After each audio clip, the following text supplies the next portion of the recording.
Olá, gente, tudo bem?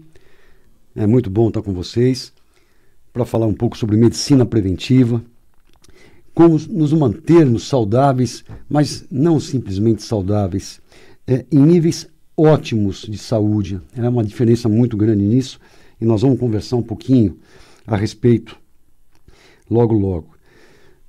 Esse é o programa. Antes de começar, eu queria lembrar vocês que nós estamos ao vivo hoje no Facebook, tá ok? Então, quem quiser acompanhar pelo Facebook, estamos juntos aí. O que esse projeto Manual do Proprietário vem trazendo para vocês? E eu estou dizendo isso para aqueles que estão agora sintonizando a Mundial e não conhecem ainda esse projeto. Esse projeto traz aí há uma década dicas de como manter esse nosso organismo saudável. Ele tem um grande lema, que é: não existe 1 milhão de causas diferentes para 1 milhão de doenças crônico-degenerativas diferentes. Essas doenças que mais assolam a gente ultimamente e cada vez mais precocemente, gerando tanto sofrimento. Essas doenças todas têm a participação, entre aspas, de meia dúzia de situações que vêm ocorrendo no nosso organismo ao longo de anos ou décadas e que nós não nos atentamos e que a nossa medicina convencional também não dá atenção a essas alterações, não as trata. E quais são? São desidratação intracelular, falta de água no sistema. Muita gente trocou a água por suco, chá de caixinha, refrigerante.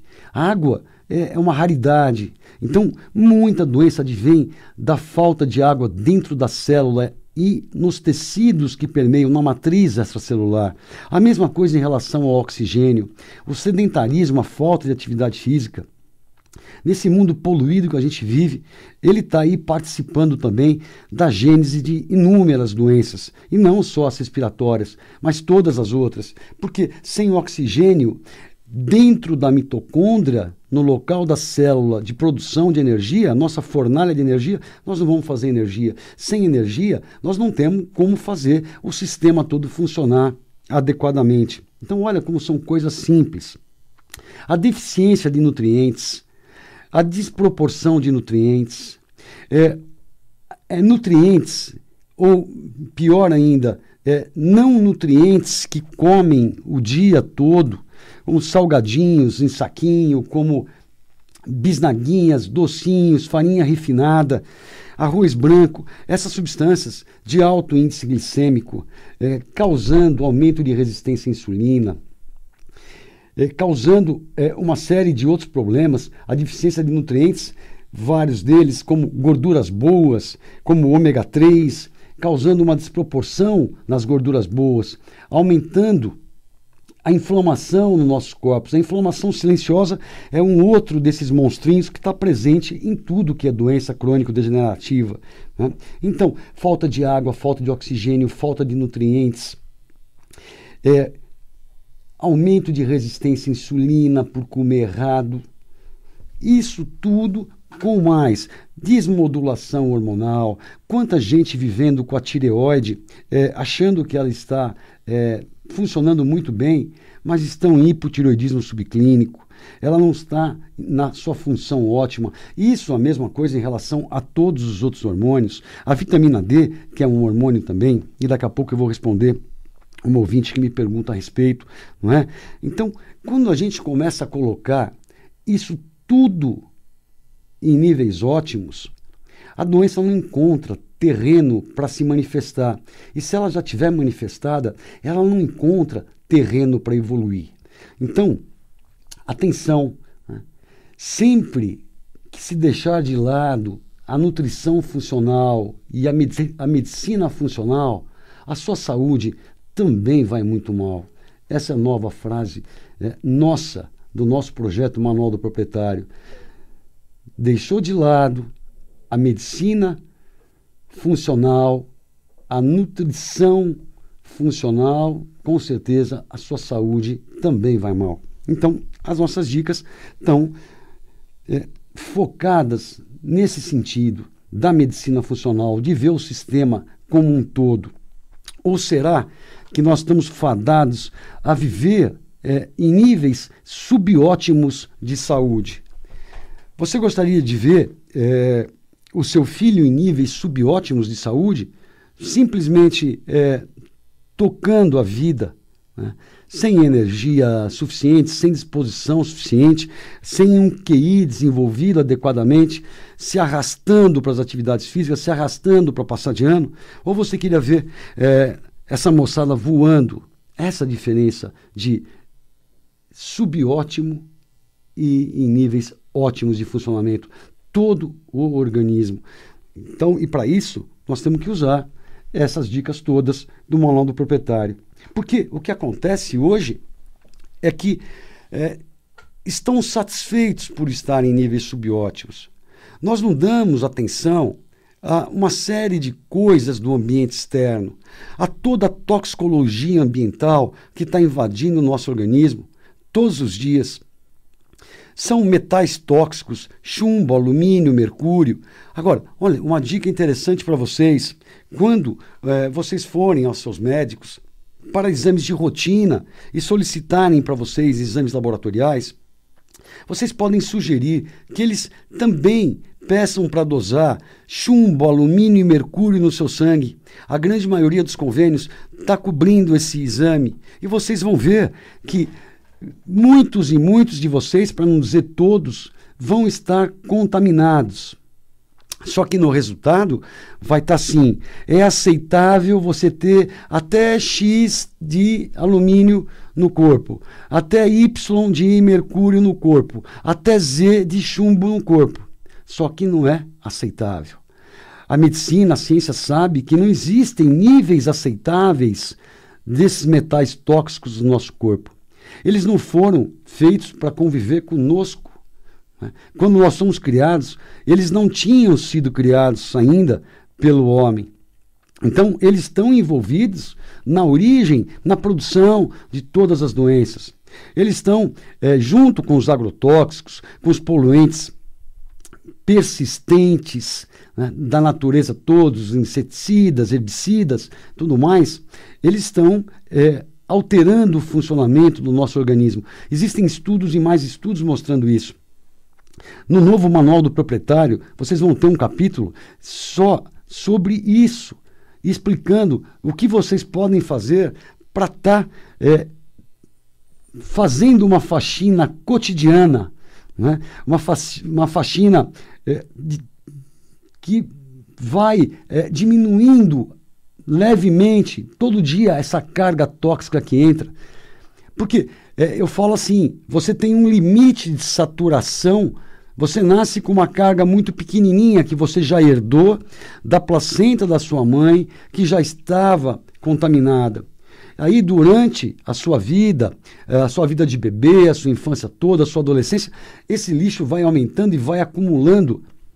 Se você aprende como está, primeiro, se contaminando menos, e segundo, otimizando o seu sistema de detoxificação próprio, você vai demorar muito mais para encher esse porta-mala de lixos e degenerar o seu sistema de alguma maneira. Então, é muito importante que se tenha em mente isso tudo, porque hoje o que a gente vê é esperar a pessoa adoecer, ter um diagnóstico para começar a tratar. Muito bem, a senhora agora ficou diabética porque o seu último exame do ano passado, a sua glicemia era normal, e a partir de agora a senhora é diabética e vai ser diabética para o resto da vida e vai tomar remédio para o resto da vida. E simplesmente remédio para controlar a taxa de glicose no seu sangue. Mas, puxa, essa pessoa poderia estar vendo que vem caminhando para esse destino do diabetes há 10, 15, 20 anos, com exames simples, né? Com todo ano não sendo dosado só a glicemia de jejum, quanto tem de glicose no sangue naquele momento, mas a hemoglobina glicosilada, que mostra a média do açúcar no sangue nos últimos 3 meses. E o médico, se viesse fazendo isso há 5, 10, 15 anos, ele estaria observando que essa média do açúcar no ano vinha aumentando de ano a ano.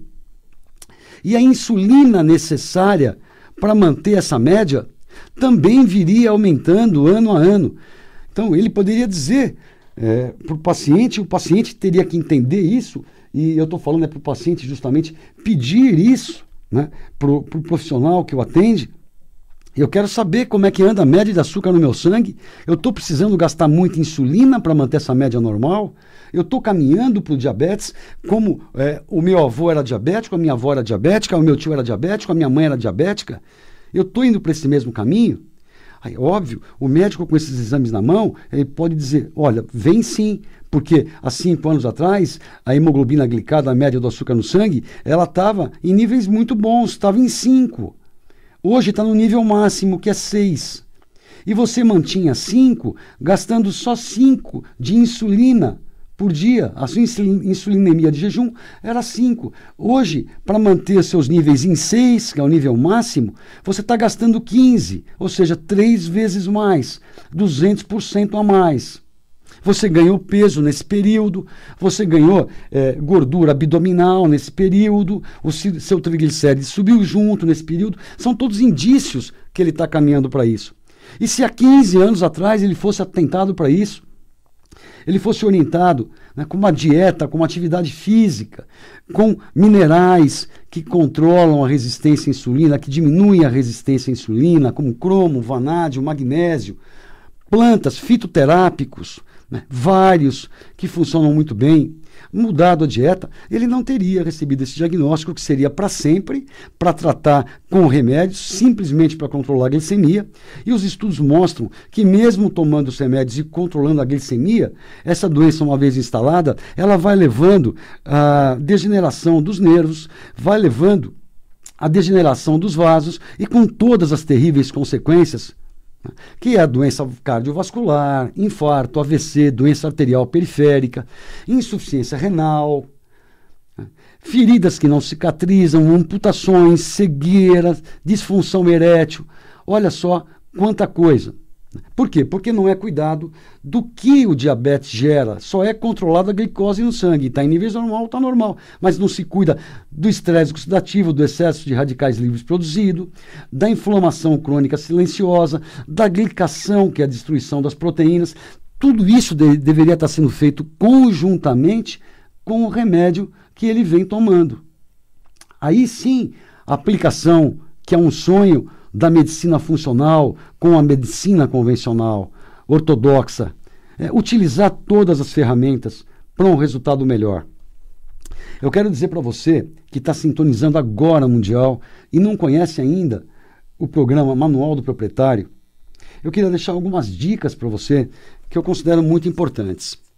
Primeiro, o nosso meio de contato aqui, para vocês mandarem sugestão de pautas, dúvidas, né, é o e-mail da Rádio Mundial, que é radiomundial@radiomundial.com.br. Repetindo, radiomundial@radiomundial.com.br.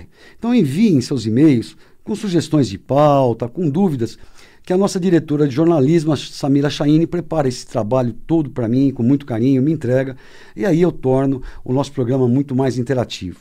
Outro ponto importante é vocês que estão agora no carro, que escutaram eu falar alguma coisa, não puderam anotar, tudo que eu falo para vocês aqui, ao longo desses anos todos, é postado no meu canal do YouTube. É youtube.com, Dr. Edmond Saab Júnior. Vocês vão lá e vocês acessam esses programas para poderem ver com calma no fim de semana, no seu lar, anotar, pesquisar, conversar com pessoas da área, pôr em prática, observar os resultados, mostrar isso para os colegas de trabalho, para vizinhos, para familiares, e logo vocês vão estar vendo muito nitidamente a melhora da saúde de todas essas pessoas que o circunvizinham, viu? Isso aí é nítido e eu recebo muitos e-mails falando sobre isso. E eu vou aproveitar para responder alguns e-mails que eu recebi aqui agora. O primeiro é da Aline, gente. Primeiro, Aline, obrigado pela sua audiência. Ela falou assim, doutor, eu escuto sempre o seu programa, eu queria saber se eu posso começar a fazer uso de vitamina D3 por conta própria. Sempre que eu faço exame está muito baixo e raramente eu faço exame porque nunca me pedem esse exame. Então eu vou responder por partes. A vitamina D ela é um hormônio, ela não é uma vitamina. Ela participa do nosso metabolismo todo, do nosso sistema imunológico, ela tem uma importante prevenção no câncer. Ela previne e ajuda a controlar diabetes, hipertensão. Então, ela mantém a nossa saúde osteomuscular, entre inúmeras outras funções. Então, ela é um hormônio. Obviamente que você sempre dose está baixa, Aline, porque você deve acordar, pôr uma roupa e cuidar da vida. Né? Nós não somos caiçaras nem índio, que podemos ficar o dia inteiro tomando sol. Então, deve sim começar a suplementar. Eu sugiro que, se você for começar sozinha, comece com uma dose pequena, de no máximo 1.500 unidades por dia, né? E vá acompanhando isso a cada 4 meses. Aí você vai e repete o exame de sangue, vê para quanto foi esses valores. Não subiu muito, você pode aumentar para 2.000, 2.500, até 3.000 unidades, para atingir o valor que a gente considera adequado no resultado laboratorial. Os valores que eu considero adequados de vitamina D ficam por volta de 55 a 75. Ali vocês vão ter os melhores resultados. Quando esses valores vão muito lá para cima, se corre alguns riscos de absorção excessiva de cálcio. Essa absorção excessiva de cálcio pode trazer problemas renais, também pode trazer um quadro de diminuição da imunidade quando ela está em níveis muito acima de 100. Então, o valor adequado é entre 55 e 75, começa com uma dose devagar e vai tateando para ir chegar nesses valores de 55 a 75. Começa com 1.500 unidades, espera 3 meses, faz um exame, está ainda baixo, 30, 35, aumenta para 2.000 unidades, depois de 3 meses repete outro exame, até chegar a esses níveis ótimos.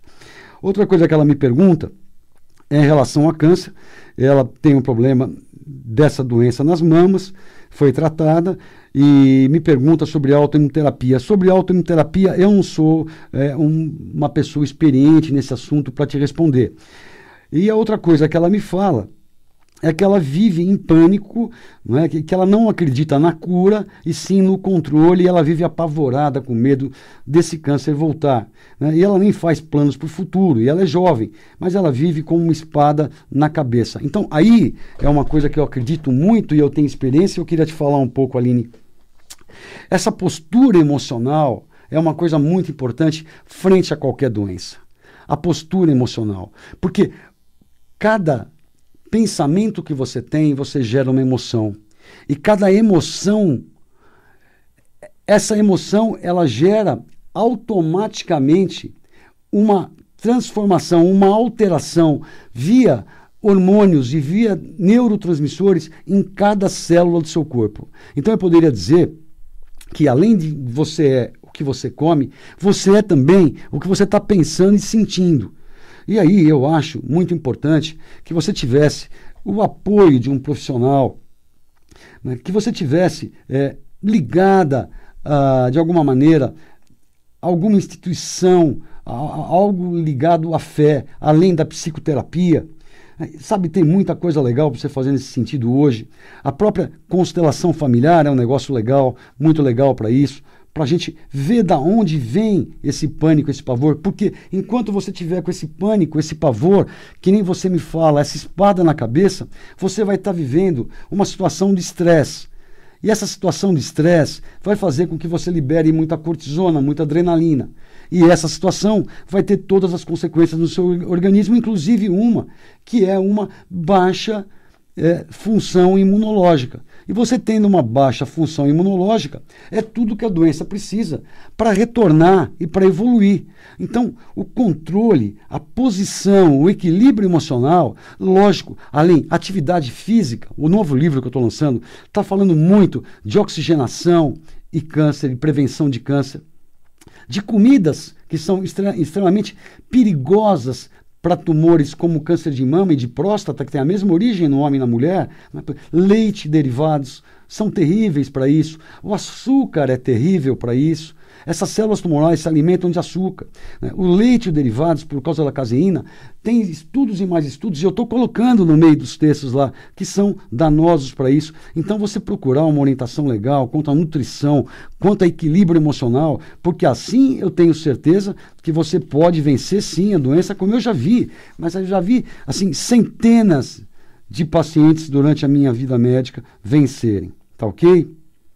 Eu tenho aqui uma outra pergunta da Cris Inocêncio. Ela fala assim, Edmond, o jejum intermitente funciona também para quem tem diabetes tipo 2? Funciona e muito, e talvez fosse uma das grandes indicações.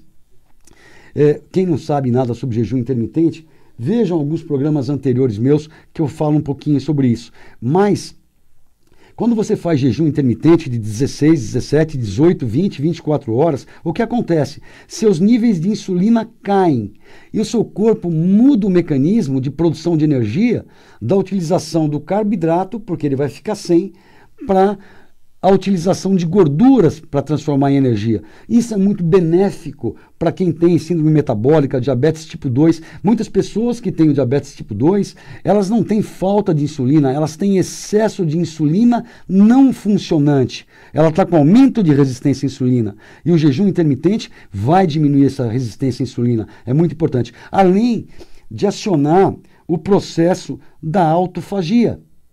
E o que é a autofagia? Foi o prêmio Nobel do ano de 2016, ganho pelo cientista japonês, Dr. Yoshinori. A autofagia é um processo de reciclagem que seu organismo faz. As suas células começam a comer as organelas velhas, as proteínas velhas, para que você possa gerar novas proteínas, novas organelas. Então você vai estar se reciclando, vai estar melhorando o seu diabetes. Se você está acima do peso, vai melhorar isso também. Isso vai te ajudar a controlar a hipertensão. Então é excelente e muito bem indicado, sim, o jejum intermitente para todas as pessoas. E também e principalmente para quem tem diabetes tipo 2. Tá ok, gente? Eu tenho mais uma pergunta aqui, que é da Rose. A Rose, eu acho que é a Rose Serrano. Desculpa, é Rosângela Serrano, ela é de São Paulo. A Rosângela falou o seguinte, Edmond, eu fui diagnosticada como bipolar, sendo essa uma doença tão séria, preciso tomar remédios químicos receitados pelo psiquiatra a vida toda? Ela pergunta. Queria trocar esse tratamento por terapia com psicólogo e tratamento ortomolecular, mas tenho medo de ficar sem as drogas. A doença é séria e pode levar ao suicídio. Obrigado. Bom, primeiro, obrigado você, Rosângela. Aquilo que eu falei também agora há pouco, né, sobre a Aline em relação ao câncer de mama, a postura emocional é muito importante. Tendo você sido diagnosticado com depressão, transtorno obsessivo compulsivo, doença bipolar, né, então continue sim, né, com o seu psiquiatra e com os remédios que ele te prescreva. Mas eu acredito que se você associar aí uma terapia efetiva, né, de autoconhecimento, mais terapias maravilhosas que existem aí, né, terapias que apagam traumas, e juntar também com a ortomolecular para equilíbrio de neurotransmissores, para melhora do seu sistema hormonal todo, que pode também participar muitas vezes dessa depressão, aumentar a produção de alguns neurotransmissores. Então, eu juntaria as terapias cognitivas todas, a prática ortomolecular, né, e junto com a psiquiatria. Porque você, com todas as ferramentas na mão, com certeza o seu resultado final vai ser muito melhor. Tá? Vai ser muito melhor. Então é juntar tudo e não esquecer também da sua participação naquela questão de postura emocional, de postura de fé. Não é porque eu recebi o diagnóstico que eu estou fadado a ser assim para o resto da vida. Traumas podem ser tratados, traumas podem ser apagados, crenças podem ser dissipadas, transmutadas. Existe muita coisa para vocês verem aí. Olha, uma sugestão de leitura que eu acho muito legal, inclusive que eu pensei nisso agora, porque eu recebi isso da Rosângela, isso da Aline. Eu queria sugerir a elas e a quem mais se interessar por um livro muito bem escrito, fácil de ler, fininho, que chama Propósito. É do Prem Baba. Então vocês acham em qualquer livraria, o livro chama Propósito. Eu acho que ali tem os exercícios que podem ajudar muito nessa postura emocional, nessa melhora, nesse encaixe dos seres, Pessoal, eu quero agradecer a atenção de todos, a audiência de vocês todos, desejar uma ótima semana, um ótimo feriado, que vocês se cuidem muito, e na semana que vem estamos juntos. Um abração a todos, tchau, tchau, gente.